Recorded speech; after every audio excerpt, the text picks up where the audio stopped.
So you want to grow your business and get more clients fast, but you don't have a lot of extra cash flow laying around and don't want to harass your friends and family with cheesy sales pitches.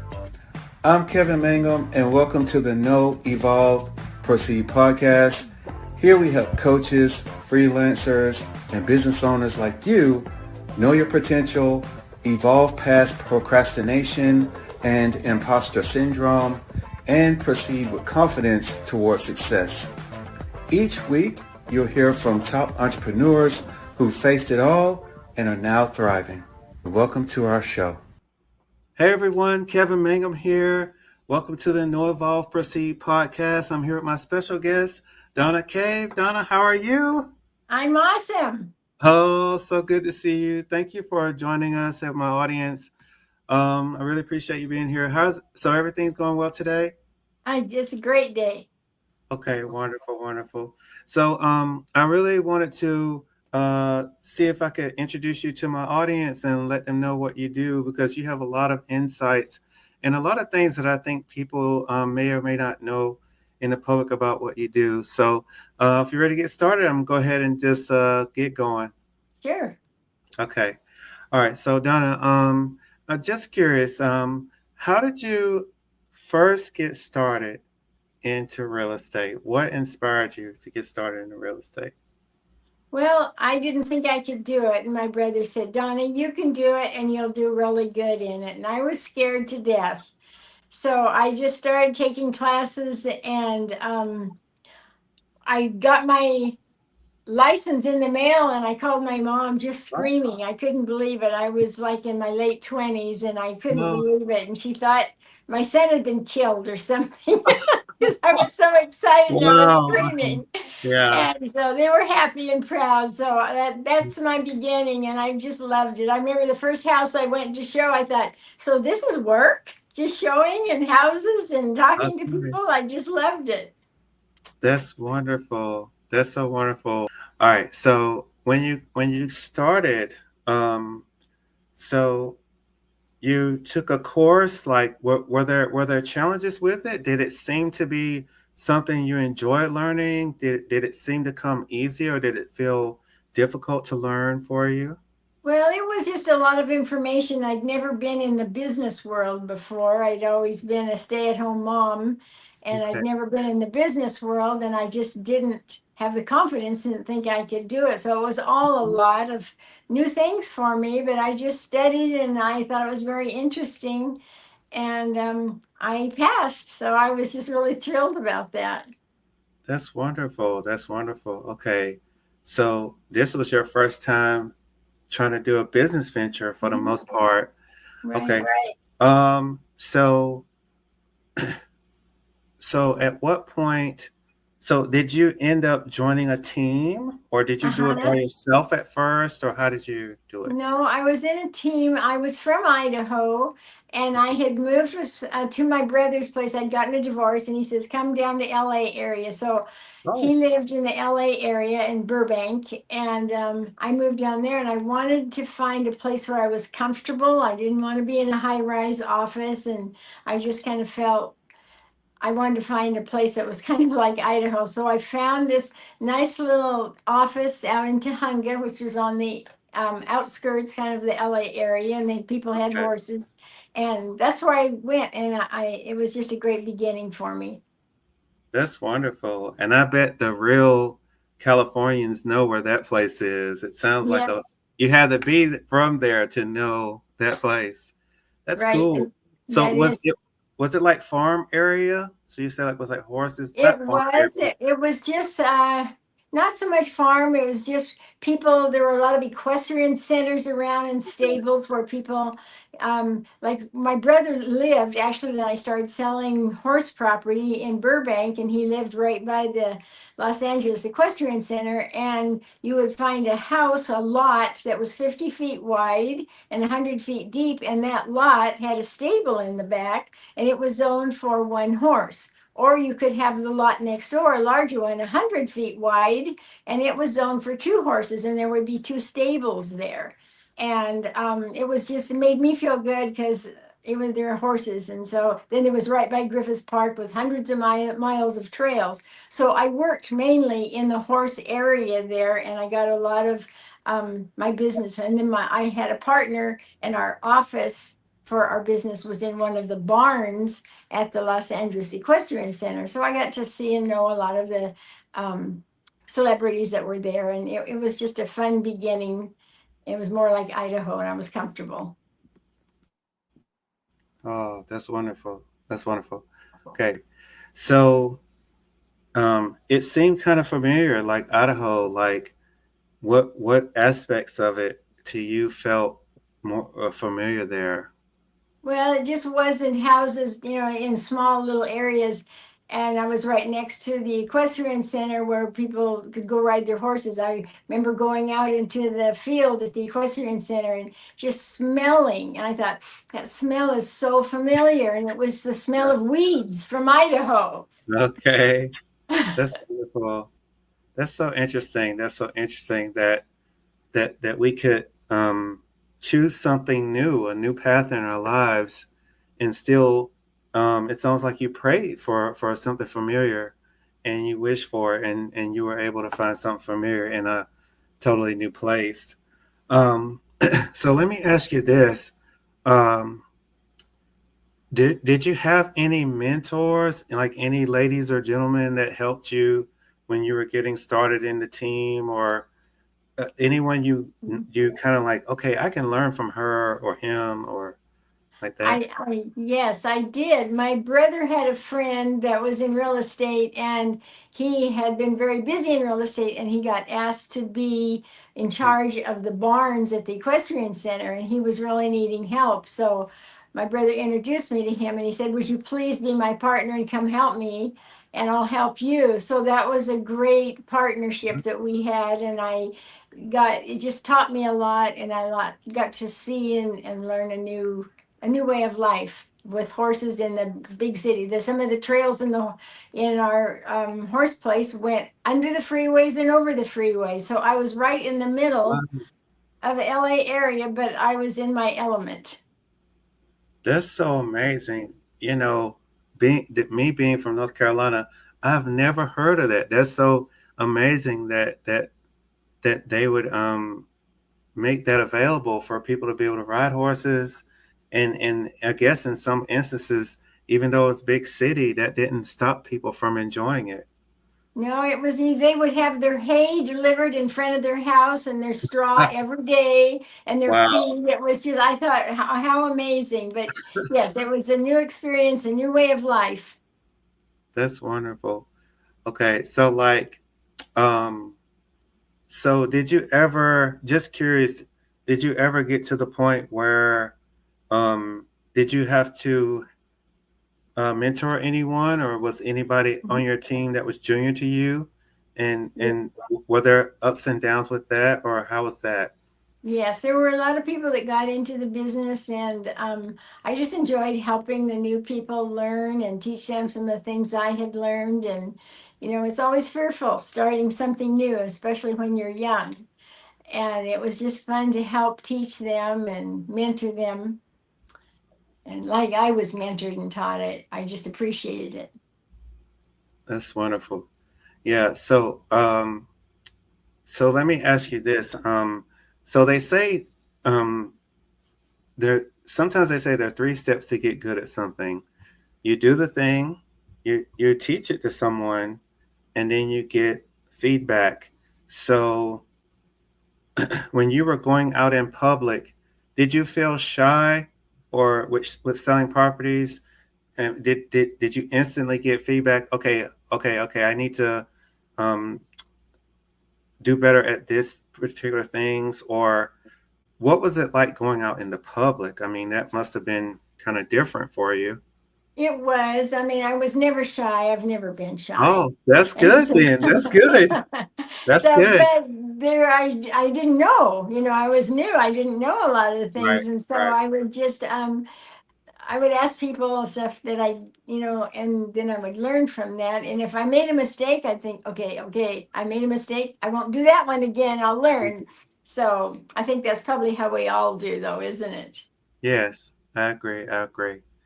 And I wanted to go take a step back to the family. So, um, did you have other family members that did real estate, or Mm-mm. how did you get inspired? Like, I guess I want to. Okay, let me ask you this. Not to cut you off.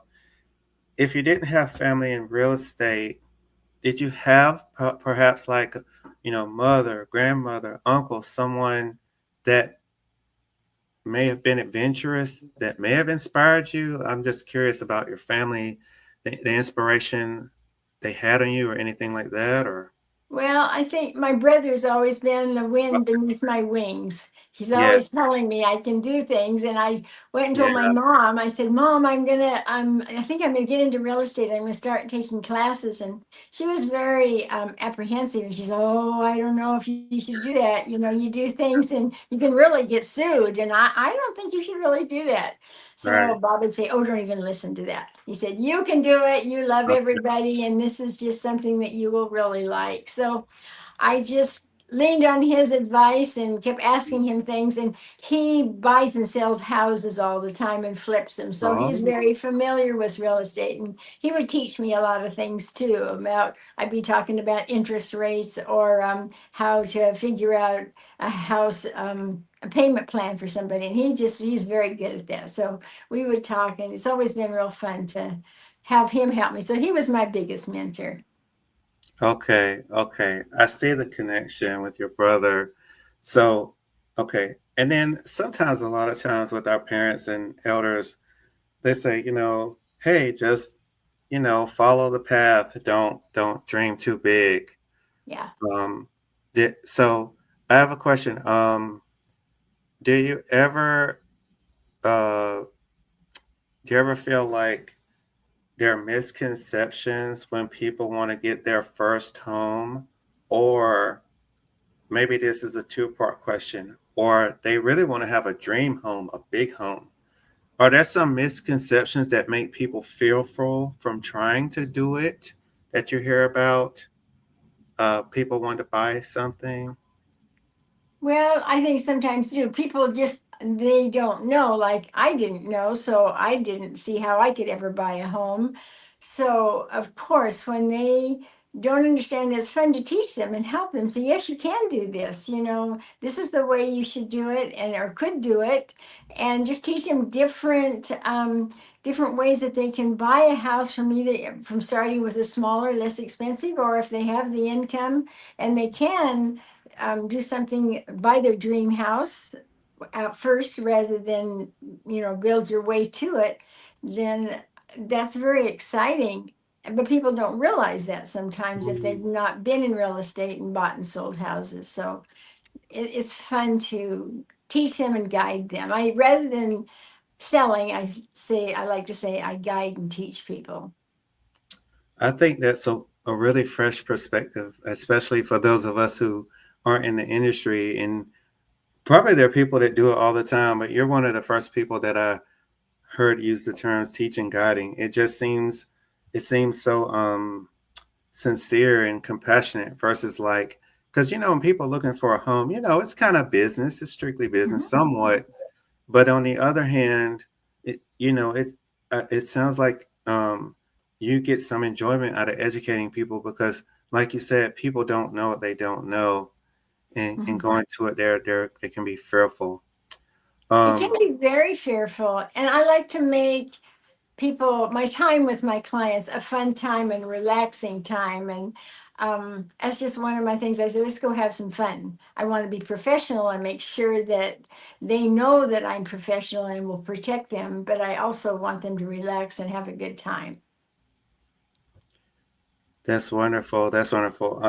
I think the hardest thing to do sometimes is to get people to relax. So I think if I think that's something you've gotten good at doing for people. Um, do you feel like, okay, like, um in other words, like, was there a point where you felt like this was something you were called to help people? And Mhm. meaning, like, some people try something new and they say, oh, this is so difficult, I will just not do it anymore. Did you ever feel at some point early on where, like, okay, I can do this, I'm going to stick with it? Sometimes I felt like, oh, what am I doing? I don't know what I'm doing. But then I'm just the personality is I'm not a quitter. I just Yes. say you can do it. You can. And my brother said you can do it, and so I just don't like to quit. Okay. I think that's a message that my audience really needs to hear. Um, so just to kind of switch up a little bit. So what if there was someone in my audience that wanted to get into real estate and do some of the things that you do? Um, sometimes people feel like, to take the course for real estate or whatnot, then, well, I don't know. I don't have enough money. I don't come from real estate background. What would you tell to people that want to be in real estate, but they have the limiting belief of, oh, I don't have enough money. I don't come from this background of real estate. Well, I just always say and think if there's a will, there's a way. And there is a way that you can do that. I think that that person should interview, call and talk to some different real estate companies because there are companies that will help people like that. They see the value in that person and Mm, they would like to have that person in their office. So they will actually pay for the schooling and you sign a contract with them that you will stay and work with that company mhm, for a year or 2 years, whatever the contract is and the agreement is between the company and the new agent.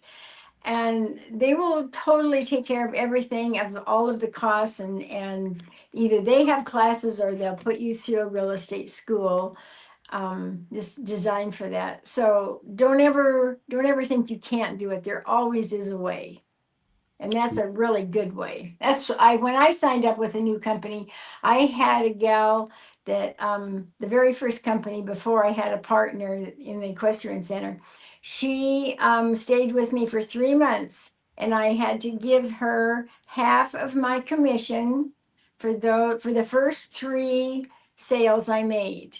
But it mm, was so worth it to me because I could go to her, she'd go with me to all my appointments and mm, I felt so comfortable with her and it was worth it. I remember after I did that, the very first client I had come into my office, I was scared to death and I was waiting and waiting for him and it happened to be a guy. He walked in and I remember hiding behind the file cabinet and I said, oh my "He's goodness. here, he's here. What do I do?" Oh my goodness. So then I got my composure and I said, "Hi." And we Um, went and had a good time, except I locked my keys in the car that day and I was so ah, embarrassed. But oh, well, he didn't buy a house from me, but that's okay. Several other people did. that's wonderful. Yeah, that's interesting. I love it.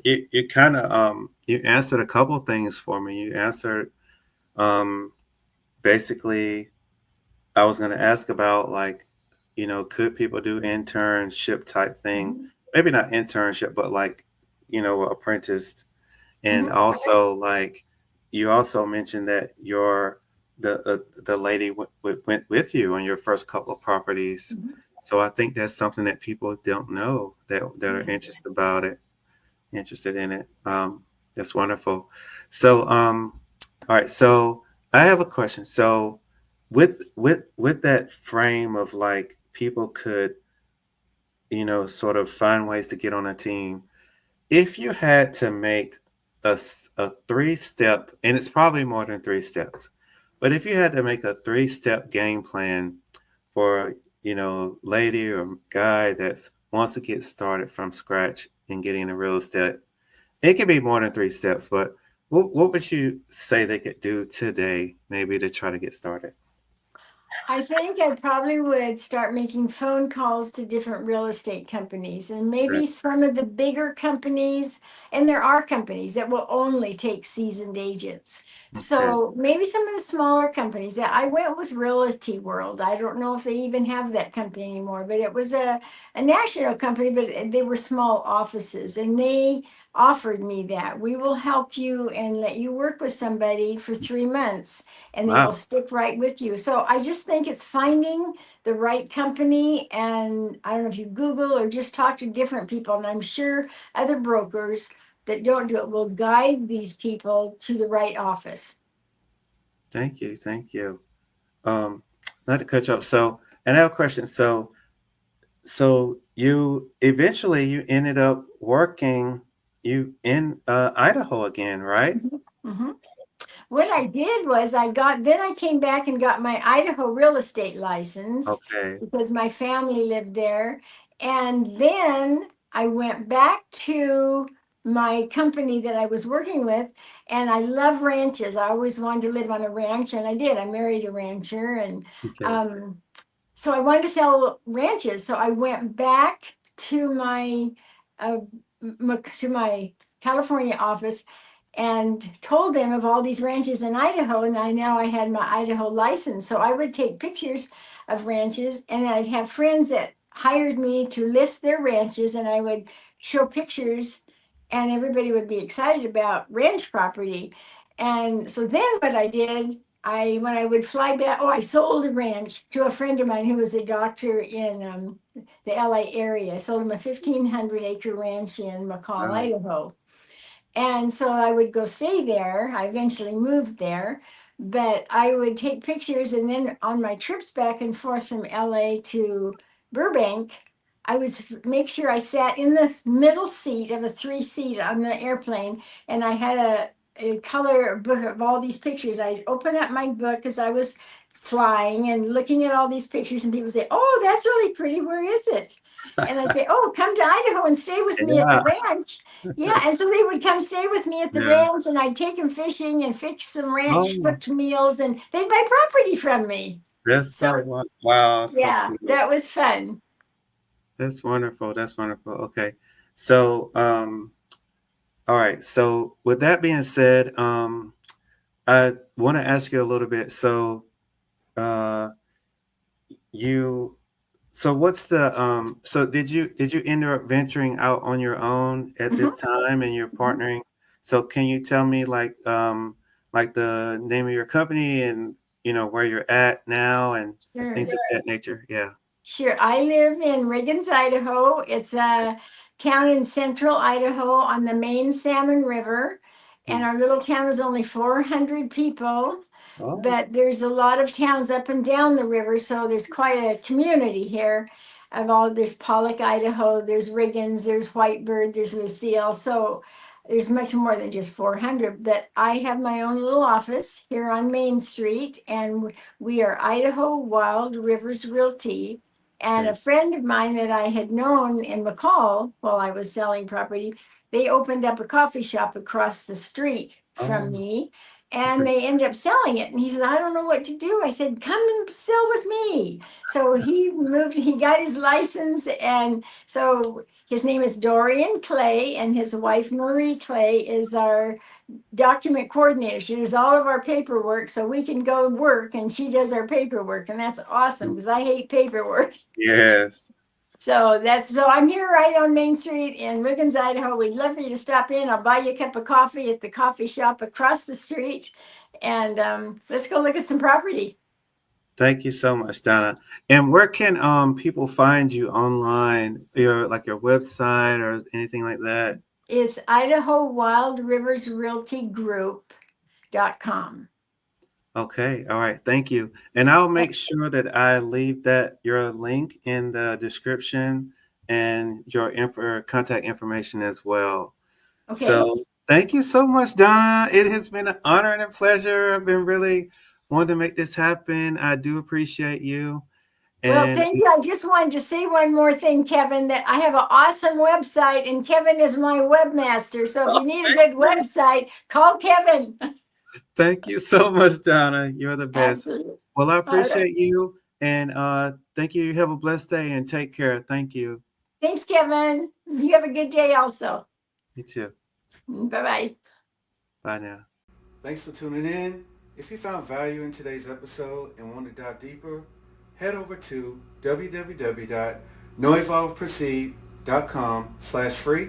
You'll find a free offer and plenty of resources to help you on your journey. Don't forget to click the link below to grab your free resource and hit subscribe so you never miss an episode. Don't miss out. Check it out now.